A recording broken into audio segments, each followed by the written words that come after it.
Welcome back to day 10 of the course in mastery. Today, Tom Wood is going to apply what you learned yesterday about building rapport to the incredibly lucrative skill of networking. Following him, Dr. Sheila Marie Bethel is going to tell you a story of an amazing networker. Thanks, Coral. Yesterday we talked about building rapport, respect, and responsiveness. Today, we're going to show you how to network using rapport to get anything you want in life. The secret to networking is really simple, but it's almost always forgotten. Most people who call themselves networkers actually do it completely wrong. Most people think the key to networking is to use your contacts to get what you want, but that's not it at all. It's to use your contacts to help them get what they want. What? You say? I can't help everybody get what they want. I don't have all the skills. I don't have that much time. Exactly. It's your job to match people together, find commonalities, put people together with other people that can help each other. You want to be the go-to person when someone has a problem so that you can help them. Because once you help enough people, the magic starts to happen. You'll see. The second you ask somebody if you can help them, they want to return the favor. And they're going to ask you if they can help you. Now you've started to network. Here's how I network. I may be at a party or a meeting or an event, and I'll introduce myself. I'll say, hi, I'm Tom. He'll say, hi, I'm John. I'll say, what do you do, John, and how can I help you? Now, some people may be a little taken aback by that. I don't even know you. I don't know how you can help me. So usually what they'll say to me is, I don't know, what do you do? And I'll just be real simple. I'll say, well, I'm in marketing for a success television network, a digital success television network, and I know a lot of people, and I might be able to help you, or some of the people I know might be able to help you. What do you do? The key is to get them to talk about themselves, and for you to give respect and responsiveness when they talk. Now, what does that mean? It means focus on them. Keep your eye on them. Be interested in them. Your interest in them and their problems and your ability to solve their problems will make them 10 times more likely to want to help you. The more people you help, the more help you'll get. Here's your action task for the day. Now remember, this is not a lazy man's show. You've got to take action. Write things down in your journal and take action. Today, what I'd like you to do is introduce yourself to 3 people.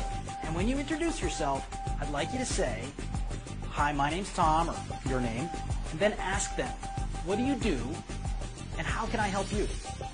Do it 3 times today. You'll find out that the more you do it, the better you get at it. That's it for today. We'll see you tomorrow.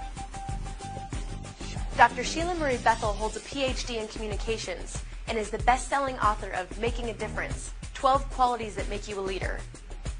She is also the creator and host of 2 national public television specials, Making a Difference. Today, she tells a compelling story about a man named Frank, who I think must be one of the greatest networkers ever. He takes the idea of service and rapport building to a new level, and because of it, he gets loyal customers who come back to him again and again.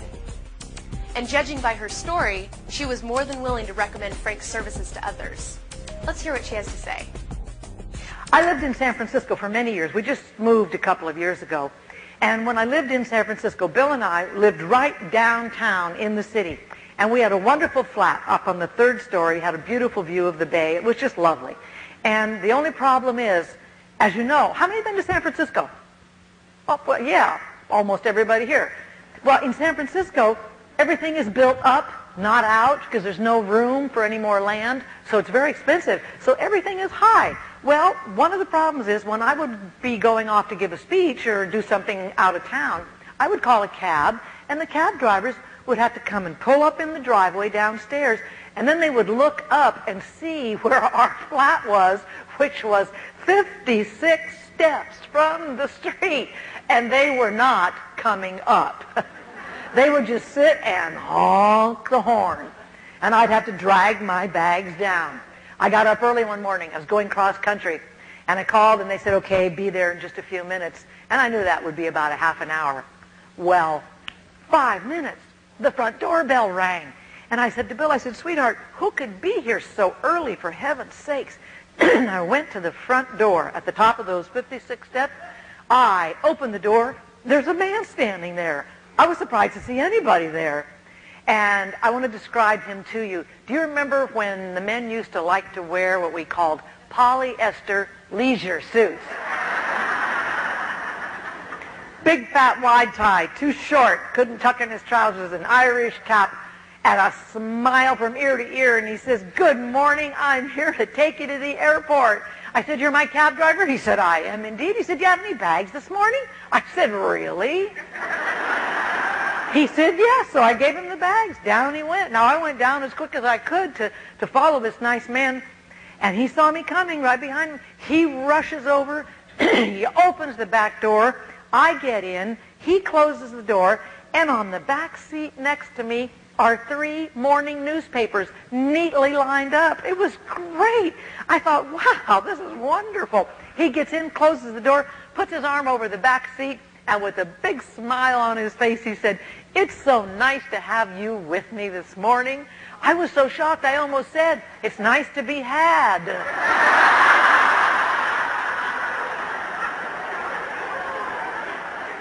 He said, "Shall we go now?" I said, "That'd be real nice." Driving down the freeway, he says to me, "Would you like to have a cup of coffee this morning?" I said, "I can't stop. I have a plane to make." He said, "Oh, no, you don't understand." He goes into the glove compartment. He comes out with 2 styrofoam cups. He takes one. He gives me one. And up off of the front seat, he's got a thermos of hot coffee. Only problem, I have to tell you, I hate coffee. I just don't drink it. But my mom gave me good manners. If he's pouring, I'm drinking. We went down the freeway. He dropped me off at the airport. It was a Tuesday. I was out around the country doing my speeches and seminars and television work and all of that. Friday, I wasn't even in my office. He calls my office because we had exchanged business cards. And my secretary, Linda, answered, and he introduced himself. And he said, "Now, next week, where is she going? What airline? What baggage does she have? What time is the flight? Anything I can do to help?" And he says, "And if I'm off duty, don't worry about it. I'm going to be there. But if I'm off duty, I will make sure that somebody else is there to pick her up." He said, "I am now in charge of transportation." And Linda said, "Excuse me?" And I never called another cab for 2 years. He was there every single time, or made sure somebody else was. He was incredible. And in fact, in the beginning of our relationship, I started to take him a croissant to go with the coffee. I've been riding with him for about 6 months, and I got in the cab, and I said, "Frank," his name is Frank, I said, "I got to ask you a question." He said, "Okay." I said, "You are so good. You never seem to miss." I said, "How are you so good?" I said, "What's your secret?" He says, "Well, I do try to focus." I said, "You sure do." I said, "You take cab driving, which most of us would look at as kind of a menial job. You turn it into a profession." He said, "Well, thank you." I said, "How is it you do that?" And he went into his wallet. He pulls out a 4x6 card. He said, "Well, this is one of the main things I do." He said, "You see, this is my morning checklist. When I come in to get my cab, before I leave, I get out my checklist," and he says, "and I check things off." He showed it to me. It looked like the check-off list of a 727. And he said, "Okay, before I leave," I go, "check it off, check it off, check it off. Whoops, watch this one. Check it off, check it off, check it off, check it off, check it off, check it off." And I thought, thank you, God. How could I make up Frank? He was incredible. And the thing I learned from Frank, which is no small thing, is that he understood accountability and responsibility. And best of all, he was CEO of Frank.